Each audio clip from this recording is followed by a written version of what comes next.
Alright, so I know how much everyone loves this truck. It is a favorite on the channel, and for good reason. It is a beast of a truck. It's fun to drive, not good on gas, but it still works as a truck. We use it all the time for truck-like things. So thanks to Calvin for letting me use this in the meantime while I was working on my car. But this thing needs some love too. So I've been working on this shifter. This thing has come loose so many times. We're at the point now that if this thing starts to back off, and I've upgraded the bolts to it, Loctited it, and it just over time just starts to get loose, and it becomes a bitch to shift this thing. The transmission needs some work as well. So for a long time now, it's hard to get this thing into gear no matter what. It's been out twice to see what's wrong. We checked the clutch, the master, the slave, all those things are good. Bled it a couple times, and I just think the trans is due for a rebuild. The truck's got 85,000 miles on it, and I think the shift forks are just slightly bent, or the synchros are starting to go out of it. So it just needs some love. Other than that, this thing is flawless. Stops on a dime. Brakes are great with the EBCs on this as well. The calipers need to be serviced just because they got some good dust in them, just build up, but they are chore to do as well with the Brembos on this truck. But yeah, let's head out. So the key thing with this as well, start it in gear. So if you want to move anywhere and don't want to fight with it on the street, leave it in gear, downshift, and she'll be fine.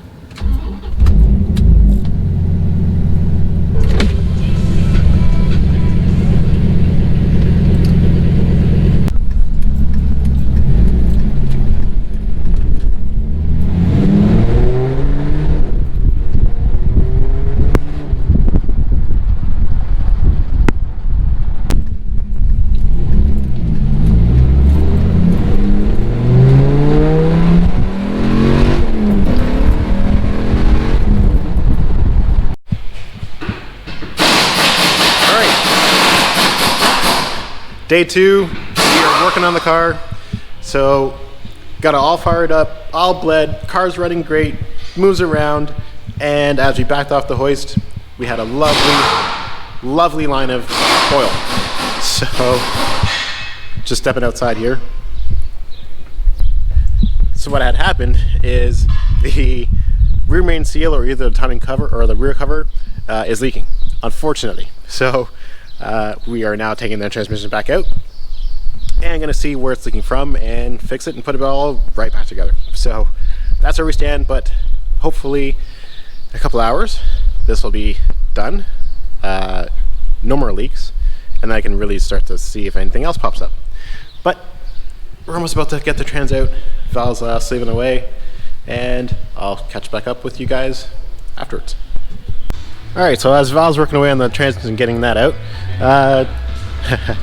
everyone always asks the setup on the car. So I'll do a quick rundown again. So it is a LQ4, 2003-04 Gen 3 LQ4 6 liter. Stock heads. So it's got the stock heads, stock rockers with a trunnion upgrade, TSP 7.4 hardened push rods, TSP stage 2 turbo cam. Going down from there, stock head gasket as well. LS6 intake, custom truck manifolds flipped forward, V-banded, done by Matt at GT Customs Exhaust.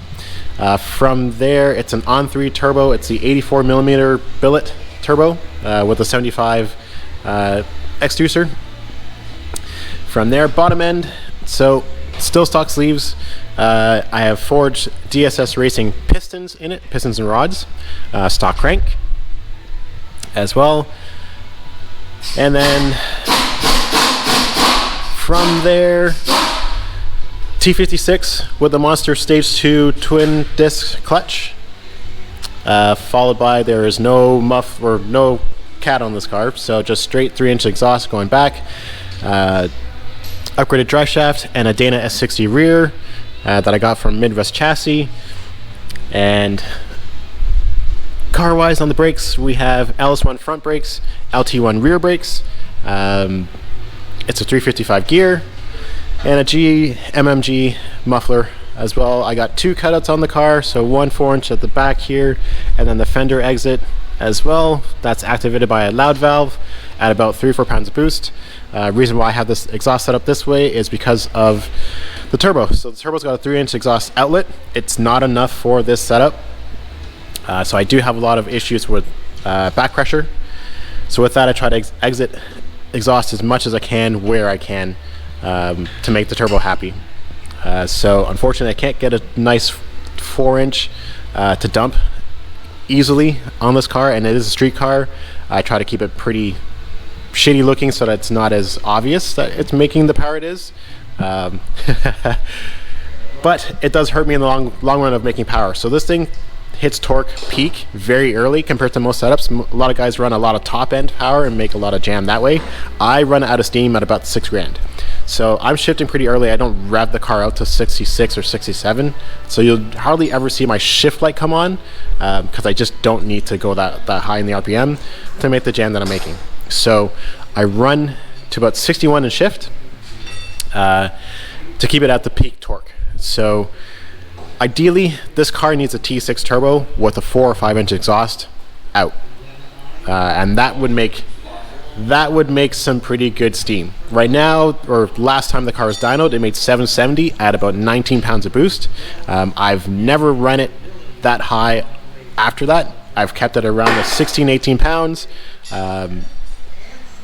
just to hope that the car would survive, which it didn't. But that's going to be a thing of the past. The car's going to go back together. We're going to make some jam, and hopefully it stands the test of time. So that's the update, and hopefully in a couple hours we will have an update of no more oil leaks, and we can get it on the street, not make a full pull, but just get it driving, heat cycle the bitch, and check up on it, do the first oil change after a couple days, really break it in nicely, and I will post up then.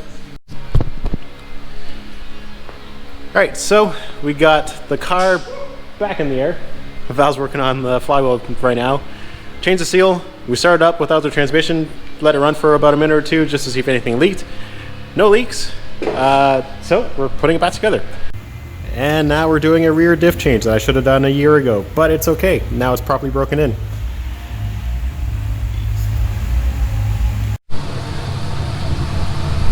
Alright, no more oil leak. We had a little bit of a coolant leak from the overflow doing its purge, so now she's gonna get ran up to operating temp and make sure everything's all good. But here she is.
One thing I'll say for sure,